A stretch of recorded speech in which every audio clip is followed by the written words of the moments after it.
Hello, Cancer Collective, Sun, Moon, and Rising. Ako po si James. Welcome po to James Tarot PH.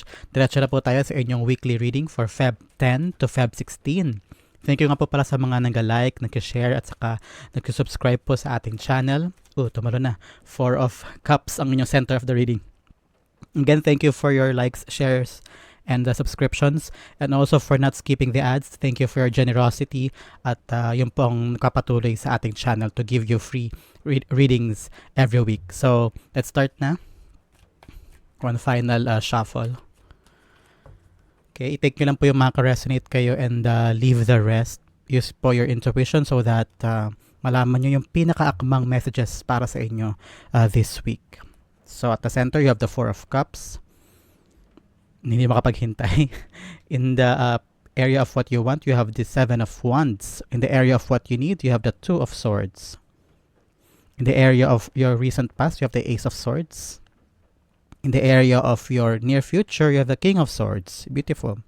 In the area of your challenge, you have the Seven of Cups. 7-7, luck. Maswerte ka. Cancer, 7-7-7. In the area of your fortune, you have the Eight of Wands. Beautiful. Mabilis ang swerte. Mabilis. Good news after good news after good news. In the area of your advice, you have the Knight of Pentacles at the Three of Wands. So inyong outcome this week, Cancer, you have the Three of Pentacles. Beautiful. Recognition, collaboration, project, everything. Okay, first we have the Nine of Pentacles at the bottom of your deck, meaning having the financial freedom, having acquiring things na gustong-gusto mo mangyari. Kakaroon ka ng mga bagay na tinatamasa mo, gusto mong matamasa noon-noon pa man. This week, you will have the ability and the chance to get the things and the abundance na gustong-gusto mong makuha noon pa man. So, I'm seeing you being free, buying the things that you want, para sa sarili mo, para sa pamilya mo. Isang malaking pagkakataon for you to have a lucky week, Cancer. Kasi ang Nine of Pentacles ay talagang abundant siya na symbol ng independence and having the things that you want in life ay na kay Nine of Pentacles. So, congratulations in advance, especially this week, 10 to 16. Kung ano man yung paparating na pera at biyaya sa iyo, ay use it wisely and enjoy, because Nine of Pentacles is enjoying the things na meron siya sa life niya. So, let's start na our reading at the center, yung tumalon at hindi mapakali na Four of Cups. Hindi ka na kontento o hindi ka na happy sa mga bagay na meron ka ngayon. You want something else. Paparating na ino-offer sa'yo at pinag-iisipan mo pa kung yun ba'y para sa'yo o hindi, o meron kang nakikitang opportunity o options or other options for other Cancers po ito ha. Pero ka lang nakikita o naaaninag na bagong options na pwede mong tahakin o pwede mong puntahan, or new job, or kung estudyante ka, new school, pero you're contemplating, maganda kaya doon, pwede kaya ako doon, is that a good move para sa akin? So you're contemplating of whether doing this or doing that. Pero one thing is for sure, hindi ka na masaya o hindi ka na kontento sa kung anong meron ka now. You want something else. You want to elevate. Gusto mong mag-evolve. Gusto mong mag-develop into something else.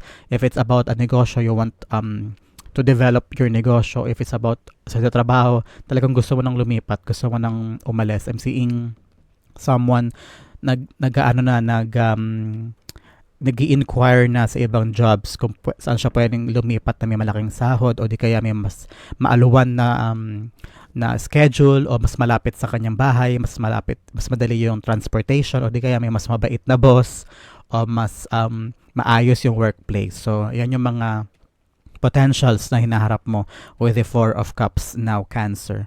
So, the Four of Cups being clarified by the Lovers. Yes, for other Cancer, it's all about you not having this satisfaction sa iyong partner now, o meron kayo hindi pagkakaunawaan. You're trying to communicate kung ano yung mga gusto mo sana na pagtuunan ng pansin niya at gawin niya for you. Yung mga pangako na hindi tinupad at yung mga sinabi na hindi naman nagkaroon ng hindi naman nagbunga, alam mo yun?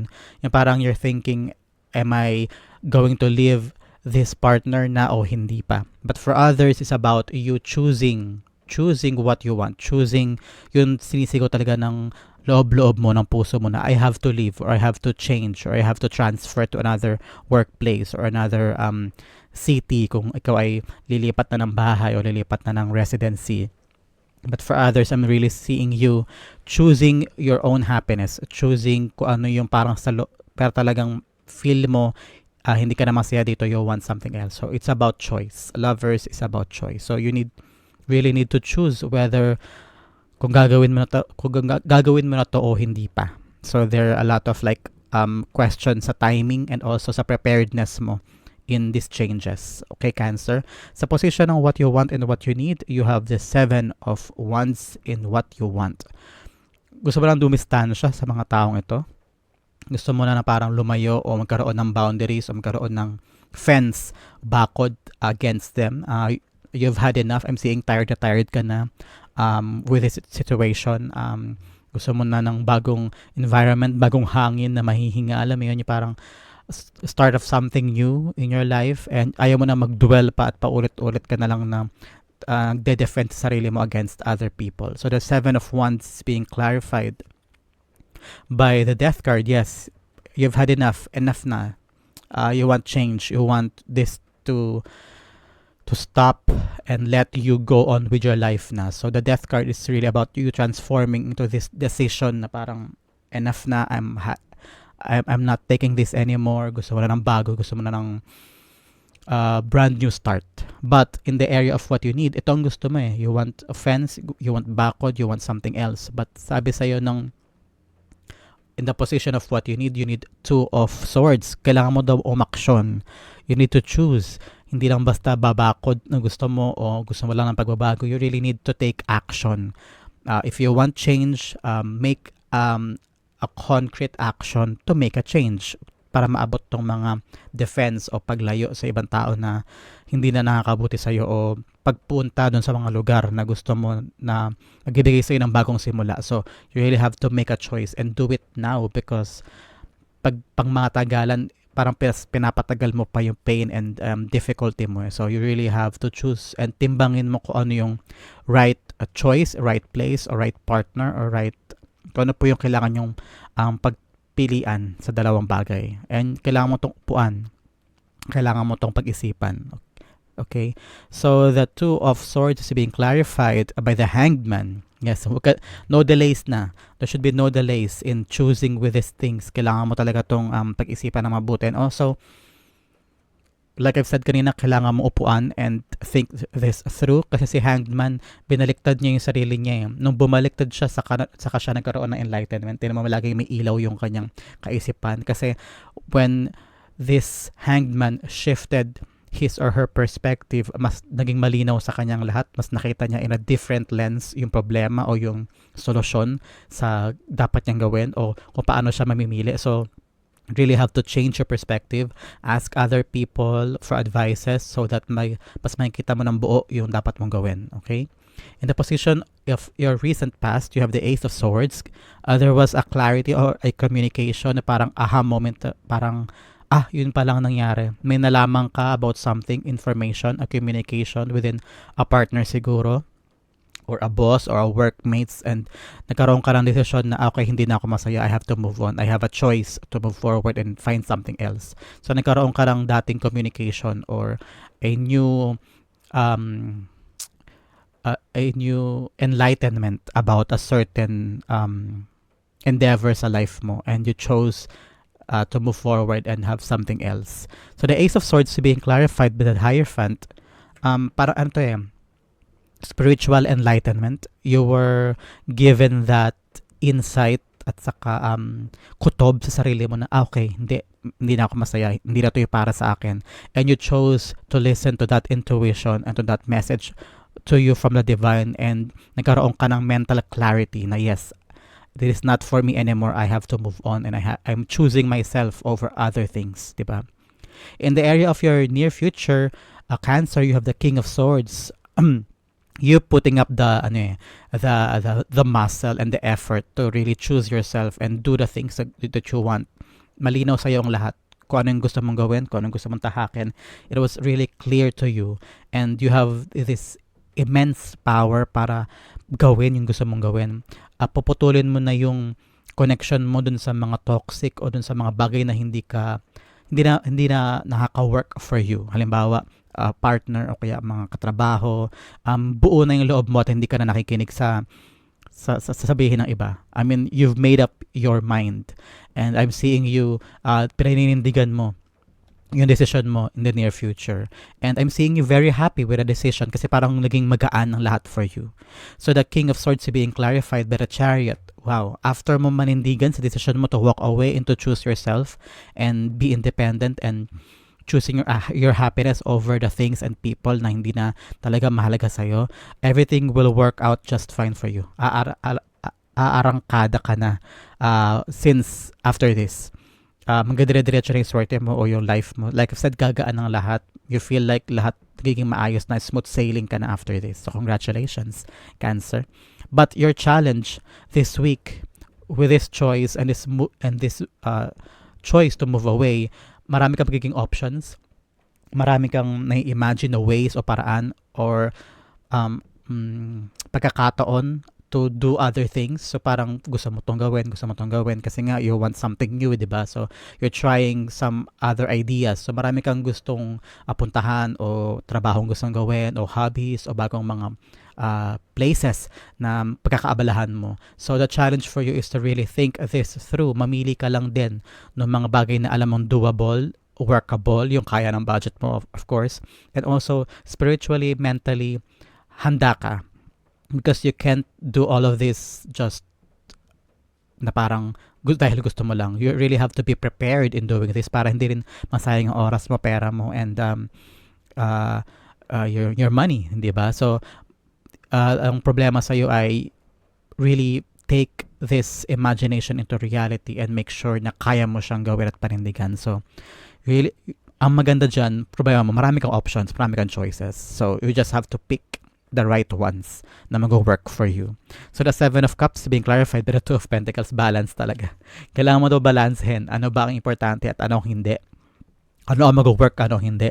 Ano ang doable, ano ang hindi? So it's really up to you on how you're gonna balance your life, especially with the things that you want to do. So hinay-hinay ka lang, just like the Hanged Man.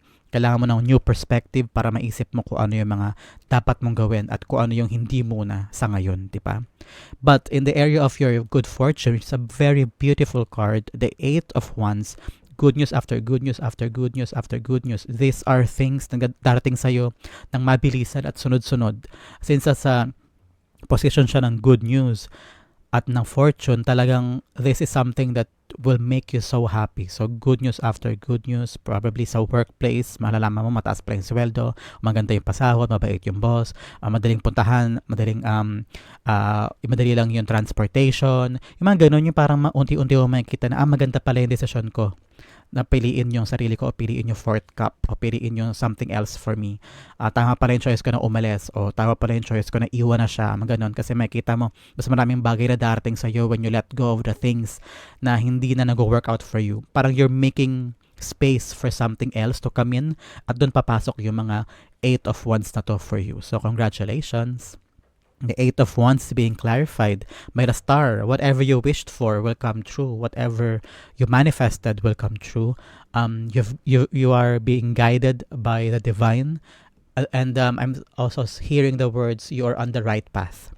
Because Eight of Wands, especially nasa position siya ng good news, you're on the right path. Kung ano naman tong dinadaanan mo now, yung mga naging decision mo at kung anong pupuntahan mo, know that you're on the right path and that you are manifesting what you wished for. So, congratulations. Especially, kanina sabi ko, diba, 7 and 7, dalawang 7 mo, you're really, really lucky now. Sobrang swerte mo now because you have the 8 of Wands and then 2 sevens. So, congratulations. I mean, 9 of Pentacles ka pa.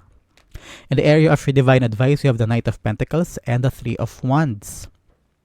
Kung ano daw yung plano mo, take action. Like I've said kanina, with the King of Swords. Kung ano daw yung mga pinaplano mo na talagang I'm really hearing and feeling na matagal na tong naglalaro sa isip mo na ito yung gusto mong gawin.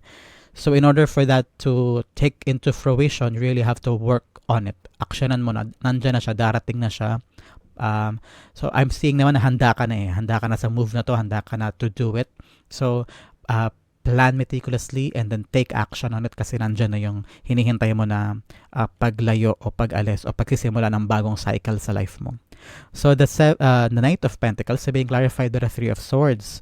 Use everything that happened to you in the past, all the heartaches, all the sorrows, all the pain, all the rejections, all the disappointments, yung mga bagay na hindi natupad, yung mga pangako na hindi tinupad, yung mga akala mo magandang trabaho pero walang nangyari. Use all those lessons in order for you to really plan ahead so that yung mga roadblocks before won't happen now in your new adventure or your new journey, di ba?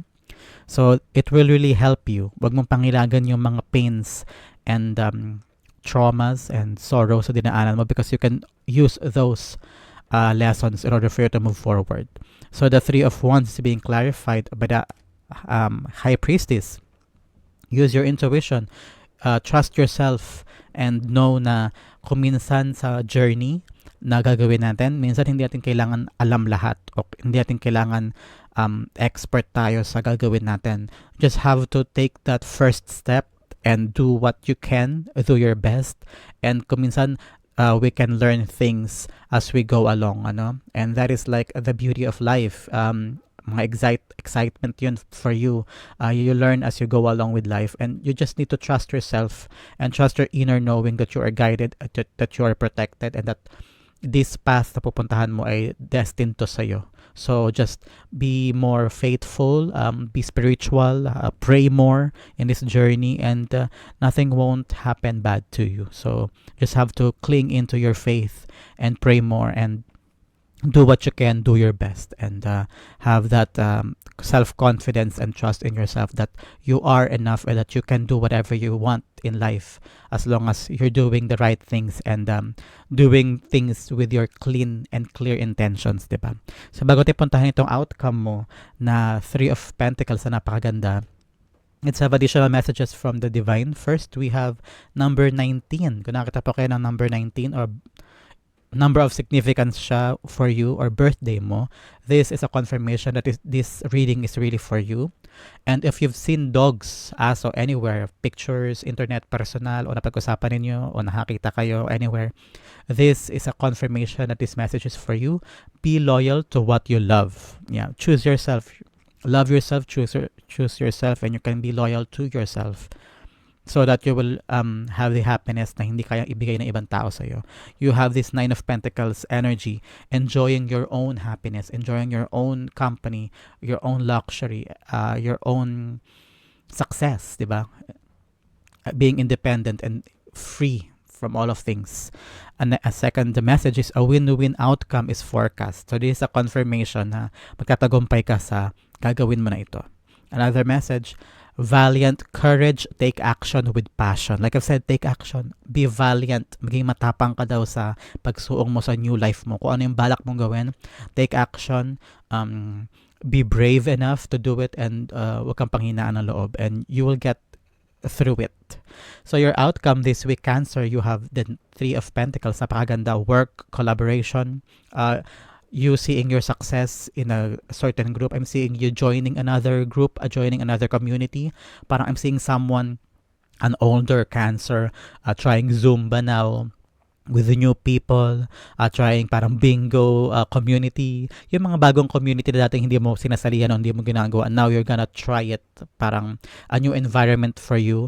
I'm also seeing someone studying again or having this resource group na parang nag-aaral kayo, or joining the barangay for a certain project, you collaborating with other people kung ano po ang trabaho ninyo, and you're enjoying that company kasi parang they are recognizing you, recognizing your ability, they are praising you for your work, for your abilities, for your skills.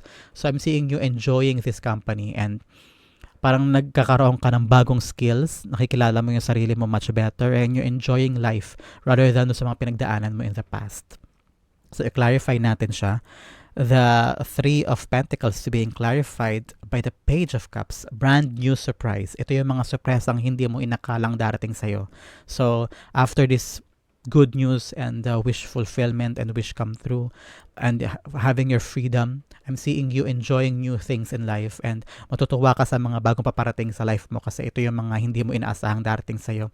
And I'm seeing you so happy with this. So, Cancer, this is really a brand new start for you, a brand new journey, and I'm seeing you being so overwhelmed with happiness and good news and a brand new life, a brand new start. So congratulations, Cancer. Kung nakarating po kayo sa part na to, thank you for still watching and continuing with your reading. Kung nakaresonate po kayo anywhere in this reading, comment down below and I'll be replying to your messages. Thank you again for watching. Don't forget to like, share, and subscribe. And thank you again for not skipping the ads.